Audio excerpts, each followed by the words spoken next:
Pourquoi ça compte de bien choisir sa montre connectée?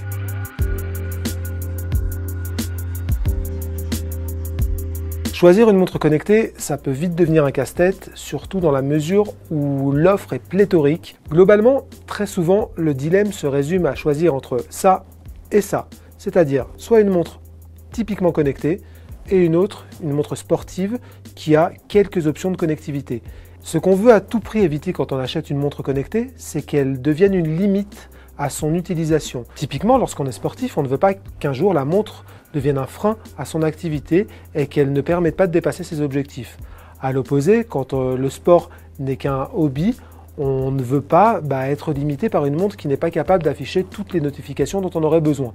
Au final, pour faire son choix, il y a deux choses à prendre en compte. D'abord, ses propres besoins et ensuite, les capacités, notamment sur les fonctions de santé de chaque montre. C'est ces capacités-là qui vont orienter une montre soit vers l'aspect sportif, soit vers l'aspect connecté. Et c'est pour déterminer justement dans quelle catégorie se range chaque montre et à quel besoin elle correspond que nous, chez 01net, on va passer à une phase de test assez poussée.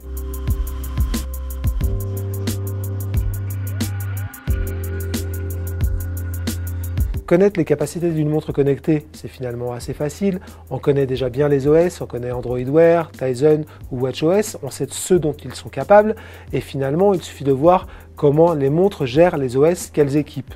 Jusque-là, rien de bien sorcier. C'est le principe de tous nos tests, vérifier que ces OS fonctionnent correctement, qu'il n'y a pas de problème en fonction des smartphones qui sont utilisés et que globalement, ces montres sont bien le relais au poignet du smartphone qu'on a dans la poche. En revanche, là où ça se complique, c'est sur les fonctions de santé.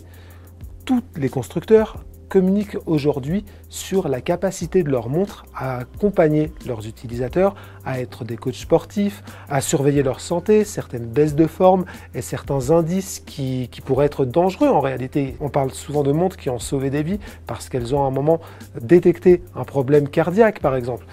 En réalité, ces montres-là, elles disposent toutes des mêmes capteurs et c'est justement ces capteurs-là que nous, on va s'efforcer de tester. On va évidemment s'intéresser aux capteurs de fréquence cardiaque, au GPS et par exemple à l'altimètre. Et pour tester ces capteurs-là, on a mis au point un protocole de test en extérieur. Et là, finalement, il n'y a pas d'autre solution que de mettre une bonne paire de chaussures, un short et de sortir un peu. Donc pour tester la fiabilité de chaque capteur, on utilise ce que nous on appelle des parcours de référence. Nous en avons 3.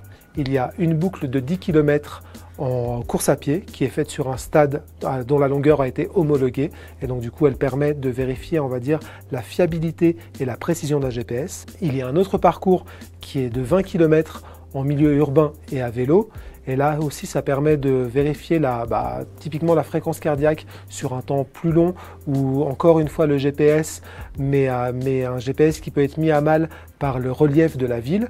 Et enfin, il y a un troisième parcours, celui-ci peut se faire soit en vélo, soit en course à pied. Il s'agit là aussi d'un parcours de 10 km, mais cette fois en forêt, où les conditions sont parfois plus difficiles et surtout où on a à peu près 300 mètres de dénivelé sur ce parcours. Et là, c'est pour vérifier si ce dénivelé va avoir une incidence sur la façon dont la montre va récolter les données. À l'issue de ces 3 parcours, comment on va vérifier la qualité d'un capteur? On va simplement comparer les données qui ont été récoltées par la montre qu'on est en train de tester à nos données de référence qu'on a depuis un petit moment. Bien évidemment, il y a aussi d'autres indicateurs qui rentrent en jeu comme l'autonomie ou la qualité de fabrication d'une montre. Bien évidemment, on n'attend pas la même robustesse d'une montre de sport que d'une montre connectée dont le but est aussi d'être un accessoire de mode.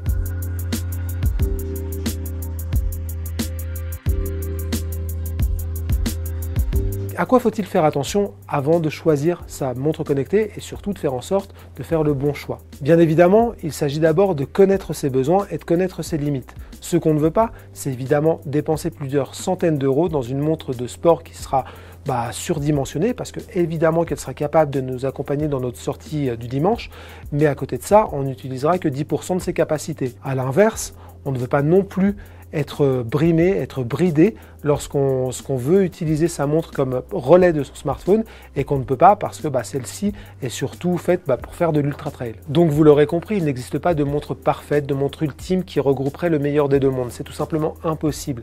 Et donc pour voir laquelle convient le mieux à votre usage, l'idéal c'est encore une fois de lire les tests, de connaître ses besoins. D'un côté on a par exemple l'Apple Watch, qui permet d'avoir des fonctions de coaching relativement intéressantes, mais qui ne va pas convenir à une utilisation en extérieur, qui ne va pas avoir, on va dire, les capacités de suivre un sportif de haut niveau. À l'opposé de ces montres ultra connectées, on a des acteurs comme Garmin, Polar ou encore Suunto qui vont d'abord privilégier le sport et ensuite inclure un peu de connectivité. Donc l'idéal, c'est de savoir ce dont on a besoin, de lire les tests et ensuite, c'est beaucoup plus facile de faire son choix.